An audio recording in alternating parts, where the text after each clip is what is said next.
Clip number 855۔ اس clip میں سورہ انبیاء کی آیت نمبر 44 سے لے کر 46 تک کی تلاوت، ترجمہ اور تفسیر قرآن صراط الجنان آپ سماعت فرمائیں گے۔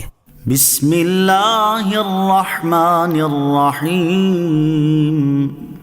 ترجمہ، اللہ کے نام سے شروع جو نہایت مہربان رحمت والا ہے۔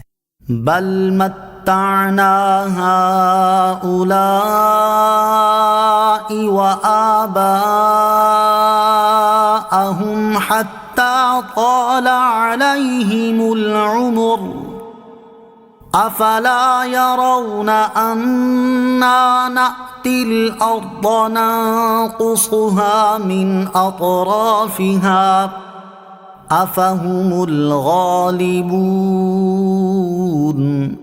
ترجمہ، بلکہ ہم نے انہیں اور ان کے باپ دادا کو فائدہ اٹھانے دیا یہاں تک کہ زندگی ان پر دراز ہو گئی، تو کیا وہ نہیں دیکھتے کہ ہم زمین کو اس کے کناروں سے ہٹاتے آ رہے ہیں؟ تو کیا یہ غالب ہوں گے؟ بل متعنا هؤلاء وآباءهم، بلکہ ہم نے انہیں اور ان کے باپ دادا کو فائدہ اٹھانے دیا۔ ارشاد فرمایا، بلکہ ہم نے ان کفار کو اور ان کے باپ دادا کو فائدہ اٹھانے دیا اور دنیا میں انہیں نعمت و مہلت دی یہاں تک کہ زندگی ان پر دراز ہو گئی، اور وہ اس سے اور زیادہ مغرور ہوئے اور انہوں نے گمان کیا کہ وہ ہمیشہ ایسے ہی رہیں گے۔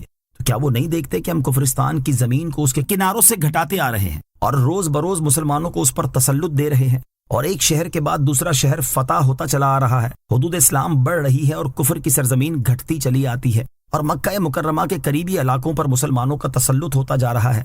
کیا مشرکین جو عذاب طلب کرنے میں جلدی کرتے ہیں اس کو نہیں دیکھتے اور عبرت حاصل نہیں کرتے؟ تو کیا یہ غالب ہوں گے جن کے قبضے سے زمین دم بدم نکلتی جا رہی ہے؟ یا رسول کریم علیہ الصلوۃ والسلام اور ان کے اصحاب جو اللہ تعالیٰ کے فضل سے فتح پر فتح پا رہے ہیں اور ان کے مقبوضہ علاقے رفتہ رفتہ بڑھتے چلے جا رہے ہیں؟ غفلت و عذاب کا عمومی سبب۔ اس سے معلوم ہوا کہ لمبی عمر، مال کی زیادتی اور زیادہ آرام عموماً غفلت اور اللہ تعالیٰ کے عذاب کا سبب بن جاتے ہیں، اور یہی چیزیں جب نیکیوں میں صرف ہوں اللہ تعالیٰ کی رحمت بن جاتی ہیں۔ جیسے شیطان کی لمبی عمر اس کے لیے زیادہ عذاب کا باعث ہے، اور حضرت نوح علیہ الصلوۃ والسلام کی دراز عمر شریف عین رحمت پروردگار ہے۔ پہلے کافروں اور اب مسلمانوں پر زمین کے کناروں کی کمی۔ ابتدائی اسلام میں مسلمان چونکہ قرآن مجید کے احکامات اور اس کی تعلیمات پر کامل طریقے سے عمل پیرا تھے، اور انہوں نے حضور پرنور علیہ الصلوۃ والسلام کی اطاعت و پیروی کو مضبوطی سے تھاما ہوا تھا، جس کے نتیجے میں اللہ تعالیٰ نے مسلمانوں پر یہ انعام فرمایا کہ کفار کی آبادیوں، بستیوں، شہروں اور ملکوں پر ان کا غلبہ ختم کر کے مسلمانوں کو قبضہ عطا کر دیا، اور رفتہ رفتہ روم اور ایران کی طاقتور ترین سلطنتیں مسلمانوں کے تسلط میں آ گئیں۔ عراق اور مصر کی سرزمین پر مسلمانوں کا قبضہ ہو گیا، افریقی ممالک اور اندلس کے شہر مسلمانوں کے اقتدار میں آ گئے، اور دنیا کے 1/3 حصے پر دین اسلام کا پرچم لہرانے لگا۔ صدیوں تک مسلمانوں کا یہی حال رہا، اور اس عرصے میں مسلمان علمی، فنی، حربی اور تعمیری میدان میں ترقی کرتے رہے، اور یہ دور مسلمانوں کی خوشحالی اور ترقی کا زرعی دور تھا۔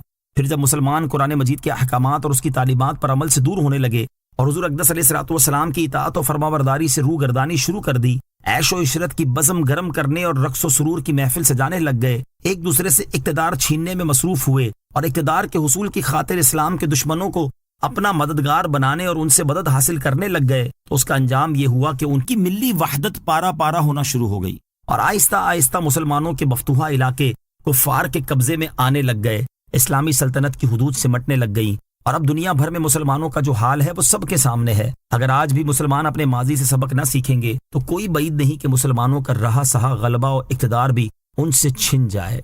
قل انما انذركم بالوحی ولا يسمع الصم الدعاء اذا ما ينذرون۔ ترجمہ، تم فرماؤ میں تم کو صرف وحی کے ذریعے ڈراتا ہوں، اور بہرے پکار کو نہیں سنتے جب انہیں ڈرایا جائے۔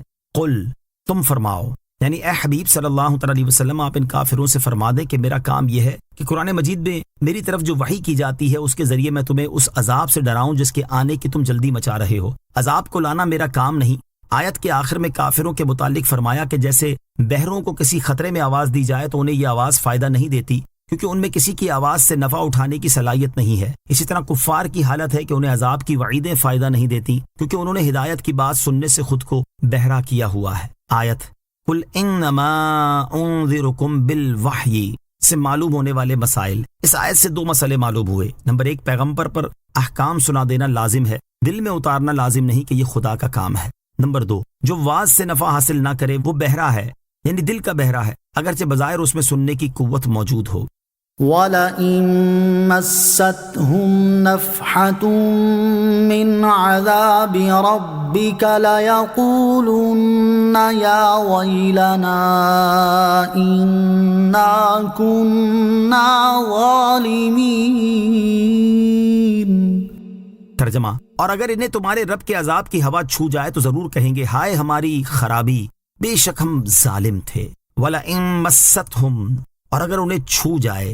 اس سے پہلی آیت میں بیان ہوا کہ عذاب آنے کی خبر سن کر کافروں پر کوئی اثر نہ ہوا، اور یہاں فرمایا گیا کہ جب عذاب آ جائے گا تو پھر انہیں پتہ چلے گا کہ انہیں کتنی جلدی اثر ہوتا ہے۔ چنانچہ ارشاد فرمایا کہ اگر انہیں اللہ تعالیٰ کے عذاب کا معمولی حصہ پہنچ جائے تو اس وقت کی ضرور پکاریں گے کہ ہائے ہم برباد ہو گئے، ہم ہلاک ہو گئے، بے شک ہم نبی کی بات پر توجہ نہ دے کر اور ان پر ایمان نہ لا کر اپنی جانوں پر ظلم کرنے والے تھے۔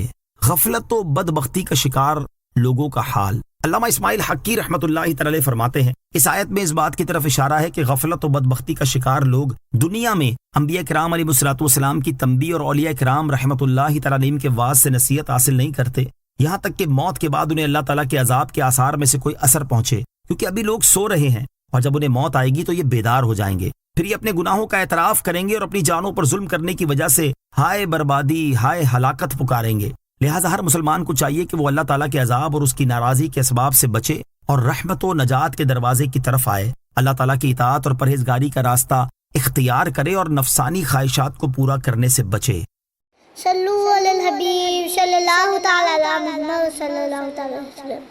مجھے اپنی اور ساری دنیا کی لوگوں کی اصلاح کی کوشش کرنی ہے انشاءاللہ عز و جل۔